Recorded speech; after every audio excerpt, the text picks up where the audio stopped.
नमस्कार, झारखंड समाचार में आप सबों का स्वागत है। आइए जानते हैं झारखंड के टॉप 25 खबरें। इससे पहले आपने चैनल को सब्सक्राइब नहीं किए हैं तो चैनल को सब्सक्राइब कर बेल आइकन को प्रेस कर दीजिए, जिससे खबरों का अपडेट आप सबों का मिलता रहे।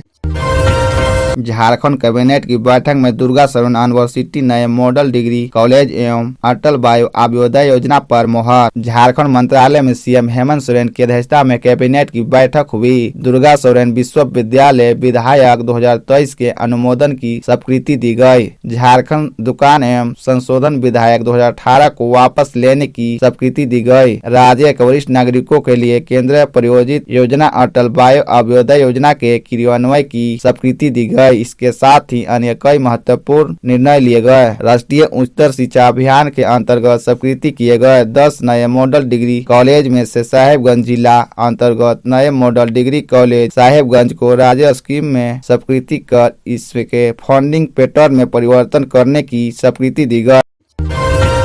आजसू प्रत्याशी सुनीता चौधरी की 21,970 मतों से जीत, कांग्रेस को मिली करारी हार। झारखंड के रामगढ़ उपचुनाव को लेकर गुरुवार को हुई मतगणना में आजसू प्रत्याशी सुनीता चौधरी ने बाजी मार ली है। उन्होंने अपने निकटतम प्रतिद्वंदी कांग्रेस प्रत्याशी बजरंग महतो को 21,970 मतों के अंतर से हराया। 2019 के बाद झारखंड में लगातार 4 उपचुनाव जीतने वाले महागठबंधन को इस उपचुनाव में गठबंधन ने अपनी एकजुटता का परिचय देते हुए सफलता का परचम लहराया है। उपचुनाव में 12वें राउंड की गिनती में आजसू प्रत्याशी सुनीता चौधरी को कुल 1,15,669 वोट मिले, जबकि कांग्रेस प्रत्याशी बजरंग महतो को 93,699 वोट मिले। पहले राउंड की गिनती से ही आजसू अपनी बढ़त बनाए रखी। उपचुनाव में कुल 18 प्रत्याशी चुनाव मैदान में थे। इनमें से 16 प्रत्याशियों की जमानत जब्त हो गई।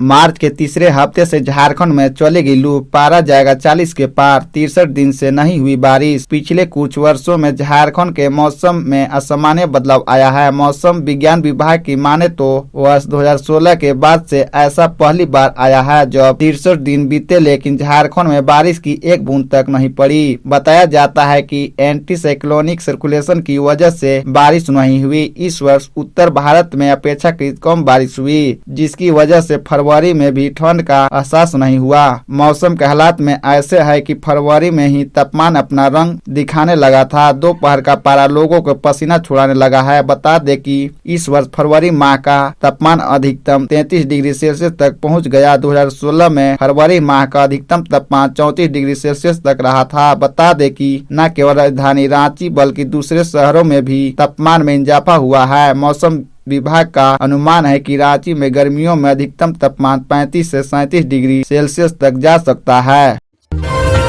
झारखंड के 2700 सहायक शिक्षकों के मानदेय पर रोक, जाने क्या है इसकी बड़ी वजह। झारखंड के 2700 सहायक शिक्षकों के मानदेय भुगतान पर रोक लगा दी गई है। इन शिक्षकों को जनवरी का मानदेय नहीं दिया गया। झारखंड शिक्षा परियोजना द्वारा मंगलवार को जनवरी का मानदेय जारी कर दिया गया। दिसंबर 2022 की तुलना में 2700 कम शिक्षकों का मानदेय जारी किया गया है। इसमें लगभग 2200 पारा शिक्षक ऐसे हैं जिनके प्रमाण पत्र का अब तक सत्यापन नहीं हुआ है, जबकि 500 ऐसे शिक्षक है जिन्होंने सत्यापन के लिए अपना प्रमाण पत्र जमा नहीं किया या फिर उन्होंने त्याग पत्र दे दिया। कुछ शिक्षकों का प्रमाण पत्र फर्जी भी पाया गया है। इन सभी शिक्षकों का मानदेय रोक दिया गया था। राज्य सरकार ने 31 दिसंबर तक प्रमाण पत्र सत्यापन का निर्देश दिया था। इसके बाद उसे बढ़ाकर 16 फरवरी तक कर दिया गया था। 16 फरवरी तक जिन शिक्षकों के प्रमाण पत्र का सत्यापन नहीं हुआ है उनका मानदेय रोक दिया गया है।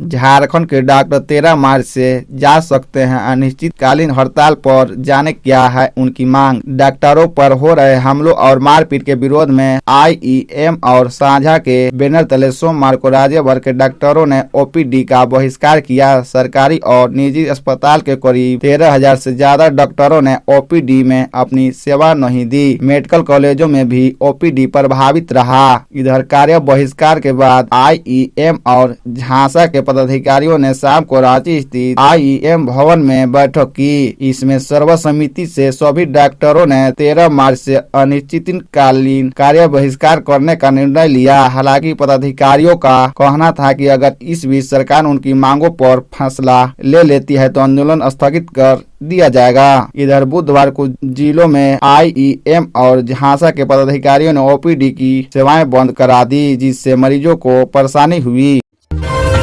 17 मार्च को 600 कलाकारों के साथ लोक गायकों की पलटन पहुंचेगी डाल्टनगंज। झारखंड के इसके आसपास के राज्य के लोक संगीतों प्रेमियों के लिए एक लटका झटका खबर है और वह यह है कि झारखंड के डाल्टनगंज में आगामी 17 मार्च से 19 मार्च तक भारतीय जन नाटक संघ का 15वां राष्ट्रीय महाधिवेशन शुरू होने जा रहा है, जिसमें पूरे झारखंड के लोक गायकों को एकत्रित होने की संभावना है। यह महाधिवेशन 17 से 19 मार्च तक आयोजित किया जाएगा। इसका नाम लीलांबर पीताम्बर लोक महोत्सव दिया गया है। इसमें देश भर के कलाकारों की लोक प्रस्तुति की झलक दिखाई पड़ेगी। बुधवार को इप्टा राष्ट्रीय सम्मेलन सह जन संस्कृति समारोह में आयोजित समिति की ओर से आयोजित प्रेस वार्ता में यह जानकारी दी गई है। आयोजित समिति के अध्यक्ष डॉक्टर अरुण शुक्ला ने कहा कि समानता, स्वतंत्रता, न्याय और बंधुता की हिफाजत करने, समाज में फैली दुश्मनी को दूर करने और प्रेम के संदेश को लेकर ये आयोजित किया जा रहा है। यह पलामू जिले के लिए गर्व की बात है कि देश के सबसे बड़े सांस्कृतिक संगठन का राष्ट्रीय सम्मेलन डाल्टनगंज शहर में हो रहा है।